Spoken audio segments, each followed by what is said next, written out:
주인 씨, 첫 번째 들려드릴 이야기는 느헤미야의 눈물에 백성을 향한 간절한 꿈이 담겨져 있었다라는 겁니다. 간절한 꿈이 어떤 꿈이었죠?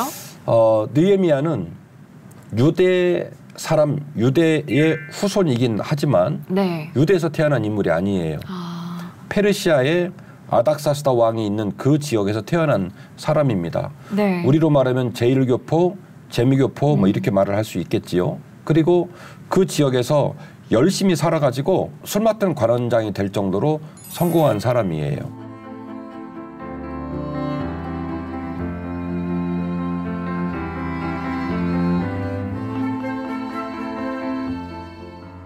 하가랴의 아들 느헤미야의 말이라. 아닥사스다 왕 제20년 기슬르월에 내가 수상궁에 있는데 내 형제들 가운데 하나인 하나니가 두어 사람과 함께 유다에서 내게 이르렀기로 내가 그 사로잡힘을 면하고 남아있는 유다와 예루살렘 사람들의 형편을 물은즉 그들이 내게 이르되 사로잡힘을 면하고 남아있는 자들이 그 지방 거기에서 큰 환난을 당하고 능욕을 받으며 예루살렘 성은 허물어지고 성문들은 불탔다 하는지라.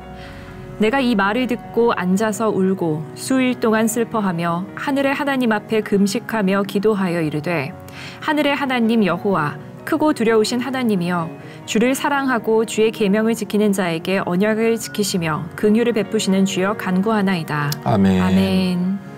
눈물이 나오죠? 네. 어느 정도냐면 음식 먹는 걸 중단하고 그리고 밤이고 낮이고 울기 시작한 거예요. 와. 마음에 괴로움을 갖고. 자기의 형제 하나니를 비롯한 두어 사람이 유다에 일어난 이야기를 전해주는데 그 유다의 백성들이 성벽이 허물어지고 그들이 너무너무 핍박을 받고 어려운 가운데 놓여 있다.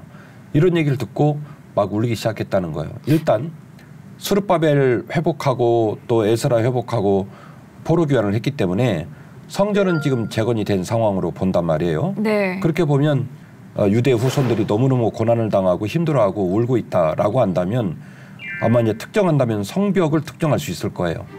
이게 어떻게 됐을까를 생각을 할 때 이게 무슨 얘기일까 생각을 할 때 두 가지를 추론할 수 있는데 하나는 우리가 잘 알고 있는 명백한 사건은 느부갓네살 왕에 의해서 BC 587년에 남유다가 완전히 멸망을 할 때 예루살렘 기명들 다 뺏기고 예루살렘 성전 불타고 예루살렘 성벽 다 회파되고 고관 대작의 집에 다 불 지르고 난리를 친 사건이 있겠죠.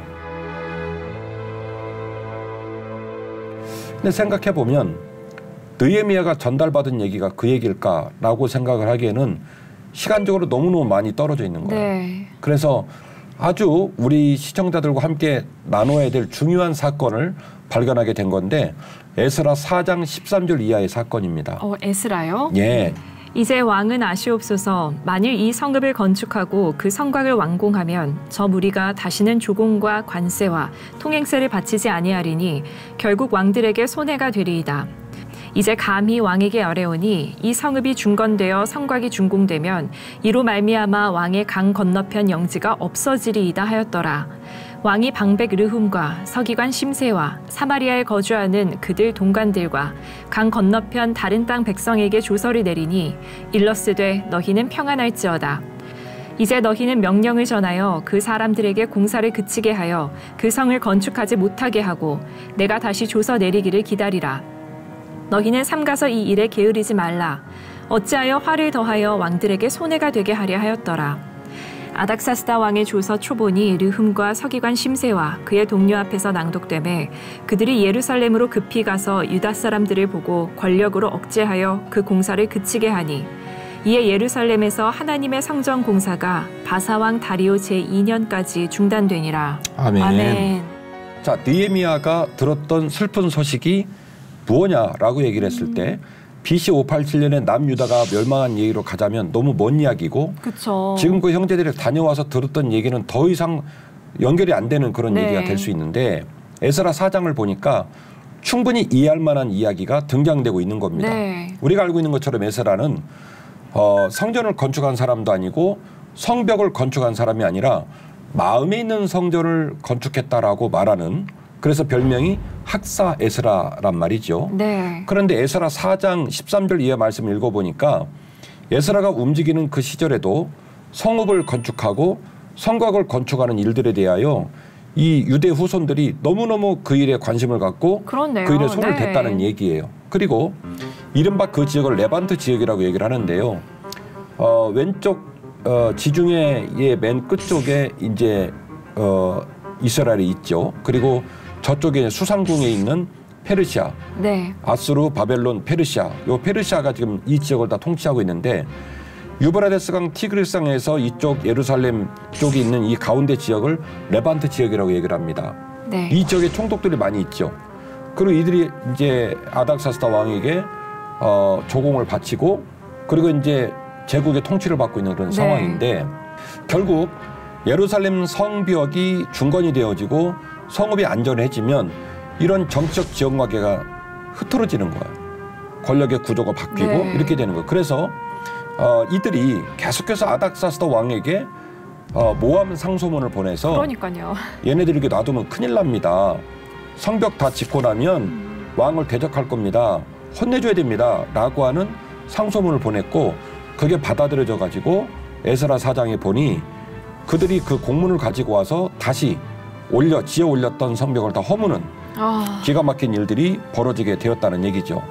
이 얘기를 전해 들은 것으로 판단이 됩니다. 네. 어쨌든 이 얘기를 전해 듣고 방금 우리 주인 씨가 읽어줬던 것처럼 음식을 멈췄습니다. 네, 금식을 했죠. 잠을 안 자고 울고 난리가 났습니다.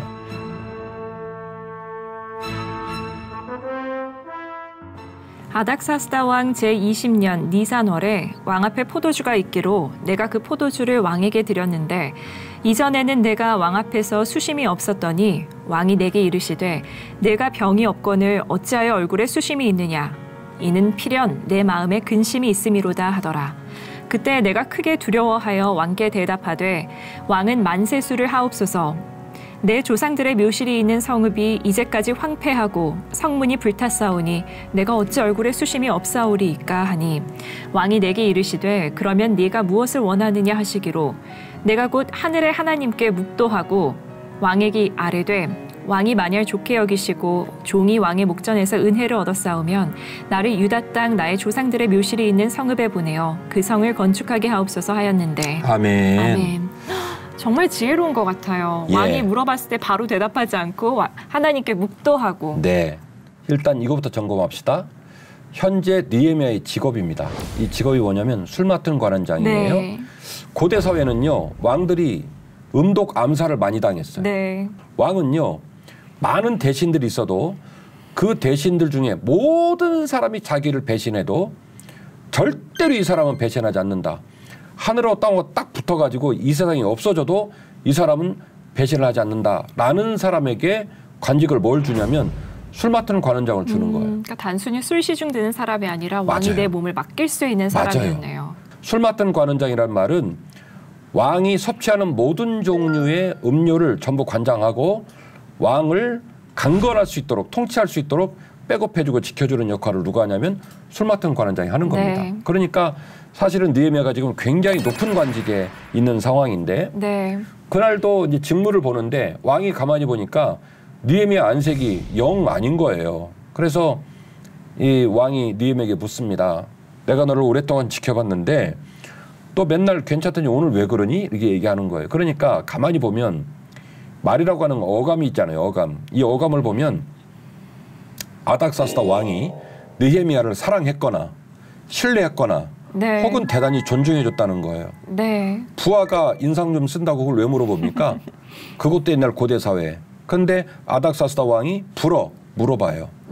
너 왜 그러니? 라고 물어보니까 우리 주인 씨가 지금 얘기를 해줬듯이 참 지혜롭죠. 앞서 제가 1장에서도 말했지만 느헤미야가 그런 꿈을 꿀 이유가 없다. 누가 시킨 것도 아니다. 그런데 왜 그랬느냐? 그가 하나님을 사랑했다. 하나님 계명을 지키는 사람이었다. 그 얘기를 듣고 즉답을 하지 않고 하나님께 기도하고 하나님께 간절히 기도하고 그리고 이제 아닥사스다 왕에게 얘기합니다. 사실은 제 고향 땅이 저렇게 어려운 상황에 놓여 있다고 하는데 저 좀 고향으로 보내주시면 안 되겠습니까? 요 이야기를 하게 되었다는 얘기죠. 스룹바벨과 함께 결국 5만 명이 다 되는 사람이 내려가서 성전을 재건하게 됩니다. 그리고 학사 에스라가 돌아가서 마음의 성전들을 이제 회복시키고 네. 다시 말해서 이스라엘 민족들의 신앙을 회복시키고 네. 이스라엘 민족들이 제대로 사법권에 준한 모습으로 질서를 따라 통치도 되고 또 백성들이 질서를 따라 살 수 있도록 하는 일들을 진행을 하게 되었고 그리고 느헤미야와 다수의 사람들이 복귀를 해가지고 드디어 성벽을 재건하는 일련의 일들이 벌어지게 되어지는 거죠. 이 엄청난 권리를 누구에게 주냐면 아닥사스다 왕이 느헤미야에게 네. 주게 됩니다.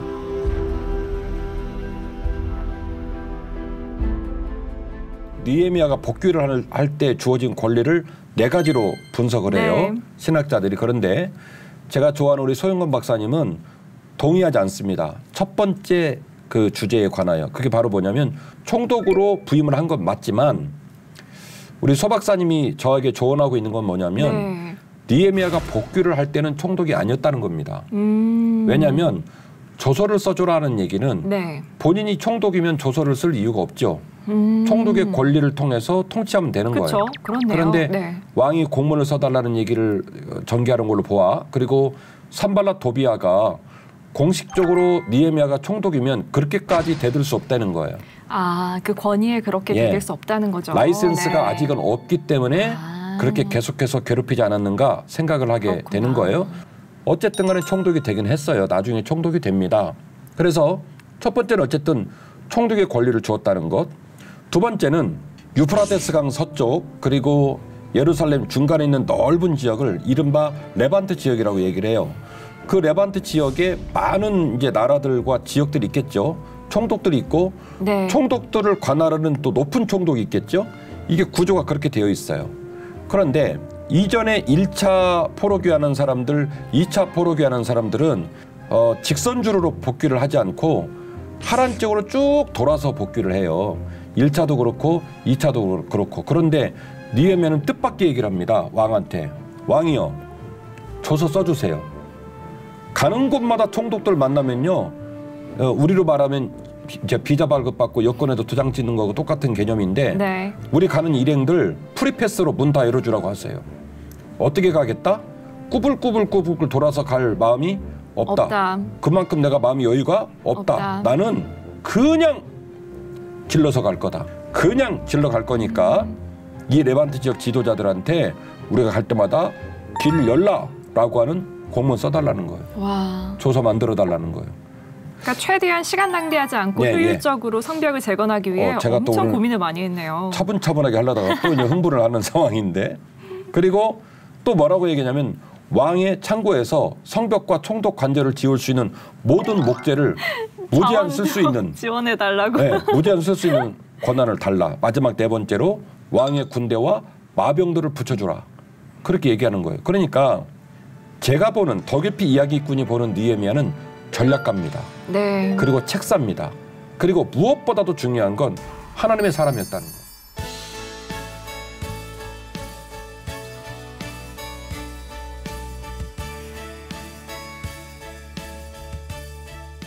느헤미야가 어떤 일을 하냐면 와, 참 대단한데 팀을 40여 개 팀으로 나눠요. 복귀를 포로 귀환을 해서 네. 3일을 쉽니다. 3일을 쉬고 충신 몇 명 데리고 늦은 밤에 성벽을 쫙 돌면서 점검을 합니다. 와. 반파된 거, 완파된 거, 무너진 거 쭉 말하자면 차트를 만들어 가지고 그래 조사를 하고 난 다음에 팀을 40여 개로 나누어요. 그러니까 산발랏 도비아 입장에서는 12시 방에서 시작을 한다고 치면 시계 반대로 가든 정방으로 가든 어쨌든 차근차근 우리 일상적으로 집 짓듯이 이렇게 짓거나 이렇게 짓는 거라고 생각을 했던 거예요. 네. 이 책략가요 전략가인 느헤미야가 생각할 때는 그렇게 짓다가는 절대로 완공을 못한다. 그래서 40여 개 팀으로 팀을 딱 나눠요. 네. 그리고 백성들을 막 이제 모집을 합니다. 제사장들, 금장색과 향품장사, 상인들, 사업가들, 도지사, 군수, 그 지역의 지도자까지 다 모아요. 싹 다 모아가지고 팀을 40여 개 팀으로 만들고 그 팀과 함께 요이 땅 해가지고 50일 만에 우와. 성벽을 재건을 한 거죠. 그래가지고 산발랏과 도비아에 이르는 모든 사람들이 얼마나 놀랬나 몰라요. 지금 말한 얘기로 따지면 막 다이나믹하고 멋있고 야 고생도 없고 야 지혜롭고 야 한 방에 됐나 보다 이런 생각이 드는데 그 안에는 진한 눈물과 땀이 스며져 있어요. 느헤미야는 그때부터 그의 부하들도 절반은 일하고 절반은 갑옷을 입고 창과 방패와 활을 가지고 관리들은 백성 뒤에 진을 치고 성을 건축하는 자는 각각 허리에 칼을 차고 건축하고 나팔 부는 자를 곁에 두고 어디서든지 나팔 소리를 듣거든 모이게 한다. 어때요? 와, 기가 막힌 내용이죠? 네. 우리가 산을 올라가 보면 알지만 산을 올라가는 사람들은 거의 폴대 말고는 손에 안 들어요. 네. 왜냐하면 한 중턱 올라가면 이런 물컵 하나도 무거워요. 맞아요. 물컵 하나도 무겁다고. 네. 그런데 성을 중건하는 사람들이 부하들을 나눠가지고 반은 일하고 반은 갑옷을 입고 창과 방패를 들고 뒤에서 네. 대기하고 그리고 성을 건축하는 자들은 허리에 다 칼을 차고 그러니까요. 있고 심지어 건축하는 자도 건축만 한 게 아니라 무장을 했어요. 왔다 갔다 하면서 일을 해야 되는데 네. 그 허리에 칼을 차고 있고 또 그 옆에는 나팔 부는 자들이 있어가지고 특정 지역에 적군 누르면 나팔을 불어가지고 팀이 지금 40개 팀이니까 주변 팀들을 끌어 모아서 이걸 막기 위한 진풍경도 이런 진풍경이 어디 있어요? 그러니까요. 마치 기드온 용사들을 하나님이 네. 선발하실 때 개울가에서 물 마시는 네. 모습으로 네. 선발하셨잖아요. 그러니까 그만큼 이렇게 경계를 늦추지 않고 성벽을 건축하게 한 것 같아요. 52일 만에 성벽을 다 중건했대, 재건했대. 와 멋있어. 금방 이루어졌나 봐. 그런데 그렇지 않아요. 그 짧은 기간 동안에는 이 느헤미야의 리더십에 감복하고 함께했던 백성들, 그들의 진한 눈물과 땀이 온몸에 스며져 있었다는 거예요.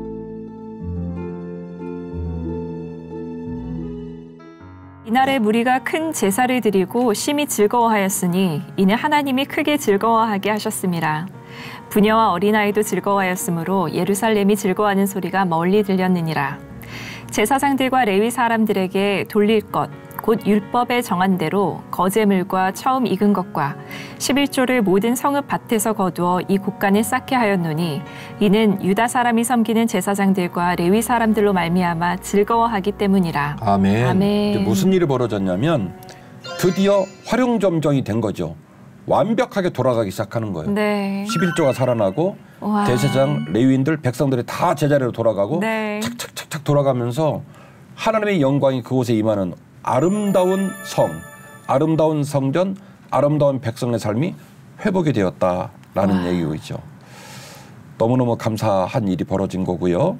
결국 예루살렘 성, 그곳의 종교, 정치, 사회, 경제가 가장 안전한 성이 된 이 놀라운 일을 누가 이뤘냐면 느헤미야가 이루게 되었다라고 그러니까 하는 것이죠. 느헤미야는 이 백성이 회복하기 위해서는 성벽이 반드시 먼저 회복돼야 된다는 그 문제의 핵심을 바르게 본 것 같아요.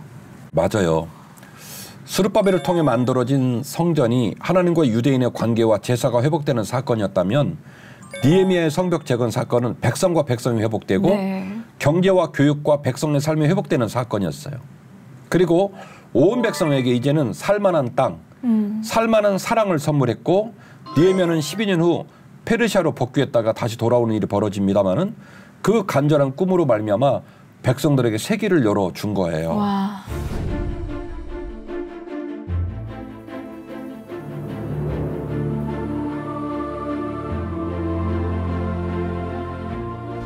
오늘 이야기 주인공 다니엘은요, 유다왕 엘리야김, 바로왕 느고가 옛날에 우리 요시야 양 얘기할 때 기억이 나실 텐데 엘리야김 이름을 여호야김으로 바꿔가지고 엘리야김을 왕을 세우게 되는데 BC 605년경 엘리야김 왕 때에 제1차 포로가 잡혀져 갑니다. 네. 그래서 많은 사람이 끌려가게 되는데 이때 잡혀갔던 인물 중에 아주 중요한 주인공이 누구냐면 다니엘입니다. 그리고 다니엘이 갈 때 다니엘과 함께 우리가 또 주목할 수 있는 세 친구가 있죠. 누구죠? 사드락, 메삭, 아벳느고. 아이고 잘 얘기하신다. 생전 처음 겪게 되는 포로 제1차 포로니까 얼마나 당황해요. 2차, 3차들은 선배가 있어. 가보니까 끌려가가지고 이제 네. 거기서 나름대로 자리를 잡고 있는 분이 계시니까 가서 앙뛰기도 하고 선배들 가는 길을 따라가면 되는 건데 다니엘과 세 친구 그리고 1차로 잡혀간 분들은 생전 처음 겪는 고난의 폭발에 뚝 떨어진 거거든요. 그럼 얼마나 두렵겠습니까? 그쵸. 어떻게 살아야 될까? 어떤 목소리를 내야 될까? 이렇게 혼란스러울 때인데도 불구하고 자신의 신앙적인 신념을 그대로 가지고 그 어려운 삶에 맥노르치는 삶을 관통하는 이런 영성을 다니엘이 보여주게 됩니다. 그 이야기의 첫 번째는 느부갓네살 왕의 진미를 거절한 사건인데요. 다니엘서 1장에 나오는 사건인데 다니엘은 바벨론식 이름으로는 베드사살이라는 이름이고 하나냐는 사드락, 미사엘은 메삭, 아사랴는 아벳느고 이렇게 돼 있는데 자 바벨론이 이처럼 사람들을 잡아가 가지고 이름도 자기네 나라 이름으로 바꾸고 그리고 자기 나라와 풍습과 정치적 리더십을 가르칩니다. 사람은 두 부류로 갈라지게 됐는데요.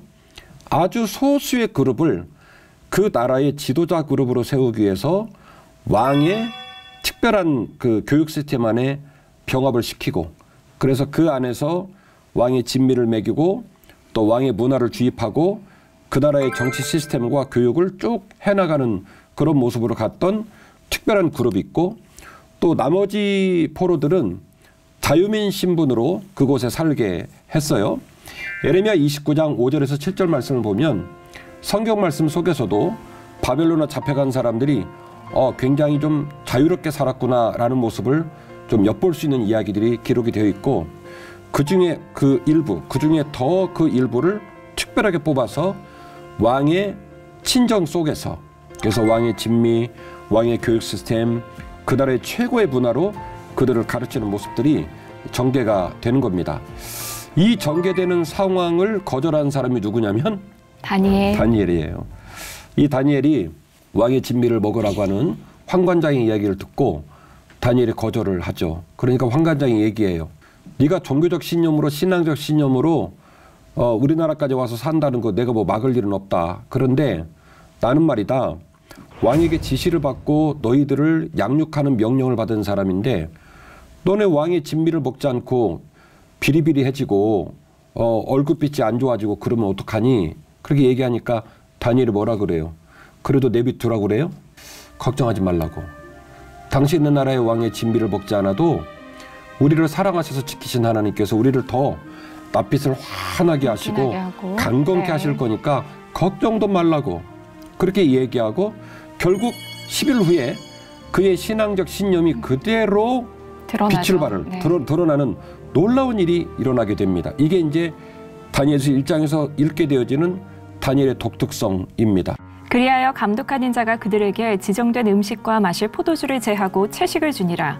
하나님이 이 네 소년에게 학문을 주시고 모든 서적을 깨닫게 하시고 지혜를 주셨으니 다니엘은 또 모든 환상과 꿈을 깨달아 알더라. 아멘. 왕이 그들과 말하여 보매 무리 중에 다니엘과 하나냐와 미사엘과 아사랴 같은 자가 없으므로 그들을 왕 앞에 서게 하고 왕이 그들에게 모든 일을 묻는 중에 그 지혜와 총명이 온 나라 박수와 술객보다 10배나 나은 줄을 아니라. 아멘. 아멘. 그리고 다니엘에게는요. 다니엘과 진비 없는 영성과 신앙을 나누어 가진 친구들이 있었어요. 자, 사진 한번 봐주실래요? 그 유명한 세 친구들이 이제 불에서 시험 당할 때 그 모습을 그린 것 같아요. 맞아요, 맞아요. 불이 얼마나 센지 바깥으로 막 솟구쳐 나오고 네. 그 불 곁에 이 죄수들을 끄집어 넣었던 병사들이 막 고난을 당하는 모습도 있고 그리고 저 안에 세 친구가 들어가야 되는데 몇 명이죠? 지금 그림 안에 4명이 나왔는데요. 그러죠. 네. 이 모습을 보고 느부갓네살 왕이요. 너무너무 놀라게 되는 겁니다. 이 엄청난 이야기가 다니엘서 3장 1절에서 30절 구간에 나오게 됩니다. 주인 씨, 이 그림을 보면서 생각나는 찬양 있나요? 이젠 그림을 보고 찬양까지 생각이 나는 수준에 이르렀군요. 오케이. 근데 저 생각이 나요. 나요? 저희 전에 방송할 때 그리 아니하실지라도 감사한다는 그 찬양에 대해서 이야기했었잖아요. 맞아요. 네. 그 다니엘 세 친구 이야기를 어렸을 때부터 알고 있었지만 세 친구 이야기하고 그리 아니하실지라도는 찬양하고 따로따로 이렇게 인식을 하고 있었어요. 그러던 어느 날 요 두 이야기가 오버랩되는 사건을 겪고 굉장히 놀랐던 생각이 지금도 납니다. 새 친구 이야기는 원래 알고는 있었는데 이 새 친구가 했던 고백 중에 우리가 지금도 간직해야 될 어마어마한 고백이 그 유명한 그리 아니하실지라도라는 말을 저는 몰랐어요. 그리고 이제 자라다가 어느 순간에 그리 아니하실지라도 감사하겠습니다 라는 말이 사드락, 메삭, 아벳느고의 말이었다는 걸 나중에 맞아요. 알게 돼서 네. 너무 놀란 거죠. 그래서 작곡가에게 좀 우스갯소리인 아쉬움이 있다면 곡을 너무 환하게 밝게 만들지 않았나 싶은 거예요. 어떻게 가죠? 그리 아니하실지라도 감사해요 이렇게 가잖아요. 네. 그래서 우리 막 젊은 친구들이 막 찬양하고 드럼 치고 막 이러는 건데 실은 이 단어와 문장의 고백은 죽음의 목전에서 느부갓네살 왕이 안타까워합니다. 얘들아, 야 너네 똑똑하잖아. 내가 봐도 아깝잖아. 한 번만 구부리거라. 야 살고는 봐야 될 거 아니냐. 이런 취지로 이야기를 이끌어가는데 사드락, 메삭, 아벳느고가 뭐라고 말하냐면 그 유명한 말이 나오죠. 그리 아니하실지라도 우리가 저 불에 들어가서 살아나오지 못한다 할지라도 당신 말 맞다나 타 죽는 한이 있다 할지라도 우리는 우리의 신앙을 버릴 수가 없다. 그래가지고 느부갓네살 왕이 이제 화가 날 대로 나죠. 이 광경은 자신의 자존심의 복판이에요. 금신상을 만들고 그 금신상 낙성식입니다. 백성들이 다 보고 있어요. 그래서 다 금신상에게 절을 하고 이 왕을 섬기겠다고 작정을 하는 와중에 사드락, 메삭, 아벳느고가 뻣뻣이 이제 버티는 상황이 벌어진 거니까 자신의 자존심도 세워야 되고 이 영제도 살리고 싶고 근데 이들이 끝까지 신앙적인 신념을 가지고 거절하죠. 그리 아니하실지라도. 그래서 그 풀물을 7배나 더하게 하고 그 불에 들어가서 죽을 뻔했는데 이제 죽지 않게 되어지죠. 사드락과 메삭과 아벳느고가 왕에게 대답하여 이르되 느부갓네살이여 우리가 이 일에 대하여 왕에게 대답할 필요가 없나이다. 대단하죠. 네. 왕이여 우리가 섬기는 하나님이 계시다면 우리를 맹렬히 타는 풀무불 가운데에서 능히 건져내시겠고 왕의 손에서도 건져내시리이다. 그렇게 하지 아니하실지라도 그렇죠. 그리 아니하실지라도 예. 왕이여 우리가 왕의 신들을 섬기지도 아니하고 왕이 세우신 금신상에게 절하지도 아니할 줄을 아옵소서.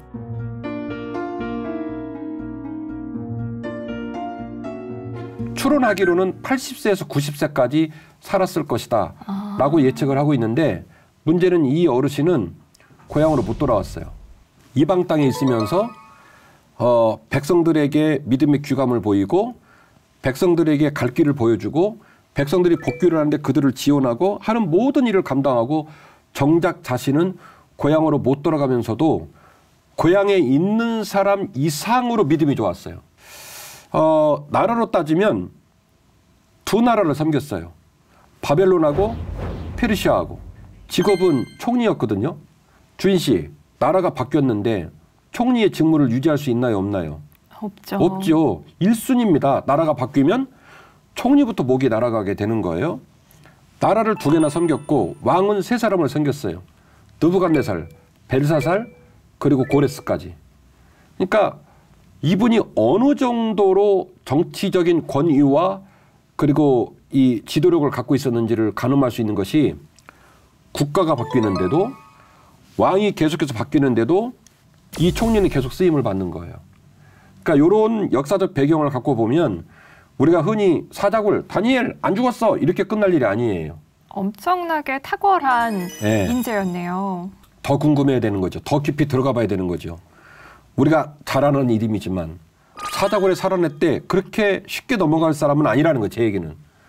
얼마나 대단한 사람이었길래 나라가 바뀌는데도 살아남고 결국에는 느부갓네살, 벨사살, 고레스 왕이 바뀌는데도 살아남고 원래는요 왕이 안 바뀌어도 지루해서라도 바꿔.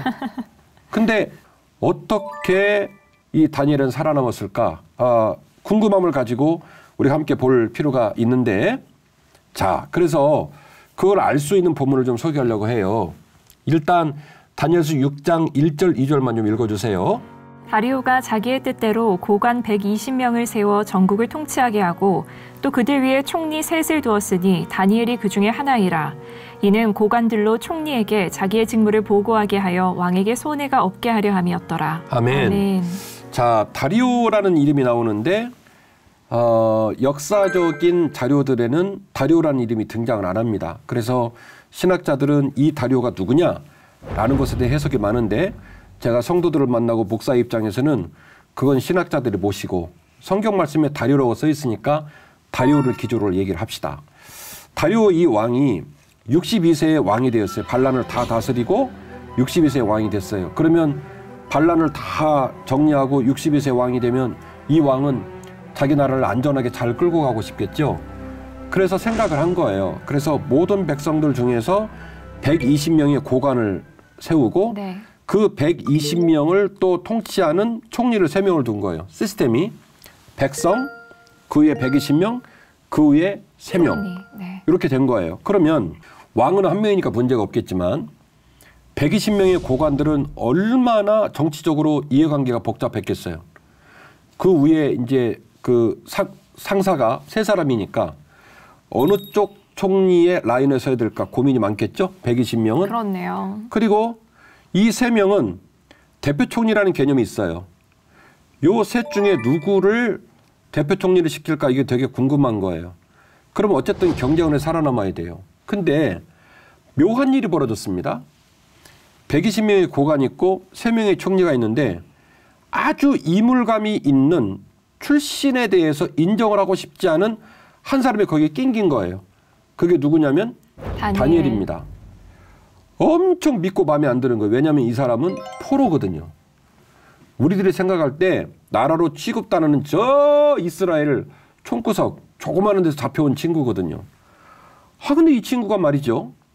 너무너무 지혜롭고 너무너무 통치를 잘하고 막 승승장구해가지고 총리까지 올라온 겁니다. 그러니까 나머지 총리들이 되게 싫어했겠죠. 눈에 가시 같았을 것 같아요. 그래요. 이제 그러나서 여기서 이런 일들이 일어나게 되는데 이어지는 3절 4절 읽어주세요.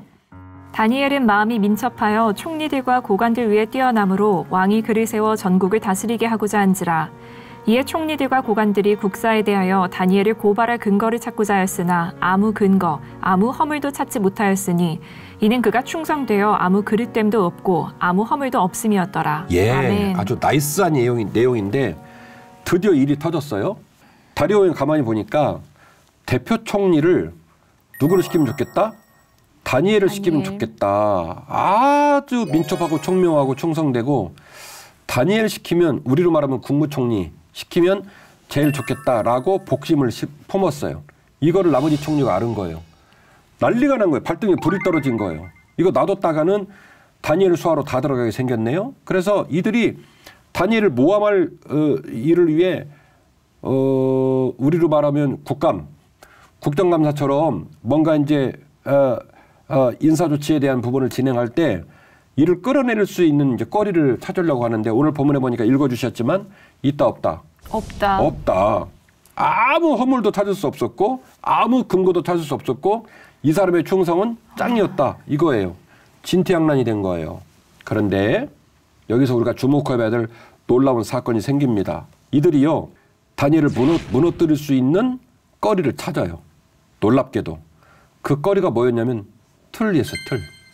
틀. 자 볼까요? 5절. 그들이 이르되 이 다니엘은 그 하나님의 율법에서 근거를 찾지 못하면 그를 고발할 수 없으리라 하고. 자 잠깐만요. 조사를 다 했어요. 근거 없습니다. 그리고 허물도 없습니다. 그리고 충성됩니다. 포기해야 되죠? 근데 포기 안 해도 될 것 같아. 이거 무너뜨릴 수 있는 방법이 있을 것 같아. 그게 뭐였냐면 율법이었어요. 얘는 우리나라에 와서도 뭘 지킨다? 율법을 지킨다. 우리가 전에 방송에서 다루었습니다마는 그 이스라엘의 제사장 나라의 법을 쭉 묵상을 했잖아요. 하나님의 법, 시내산에 주셨던 그 율법을 지키는 거예요. 그러니까 얘는 그 율법이라는 틀을 절대로 포기할 친구가 아니야. 드디어 답을 찾은 거예요. 뭘로 공격하면 되겠다? 율법으로. 예, 율법이라고 하는 틀로 공격하면 되겠다. 자, 읽어주세요. 6절. 이에 총리들과 고관들이 모여 왕에게 나아가서 그에게 말하되 다리오 왕이여 만수무강하옵소서. 나라의 모든 총리와 지사와 총독과 법관과 관원이 의논하고 왕에게 한 법률을 세우며 한 금령을 정하실 것을 구하나이다. 왕이여 그것은 곧 이제부터 30일 동안에 누구든지 왕 외에 어떤 신에게나 사람에게 무엇을 구하면 사자굴에 던져넣기로 한 것이니이다.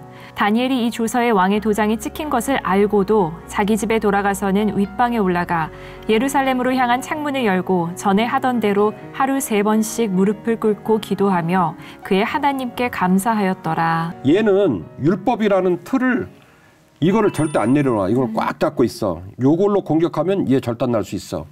그래서 꼼수도 그런 꼼수가 어디 있습니까? 왕의 금령에 도장을 찍는데 그 금령을 유효한 기간을 정해놔요. 며칠? 30일. 30일. 딱 30일이라는 함정을 파놓은 거예요.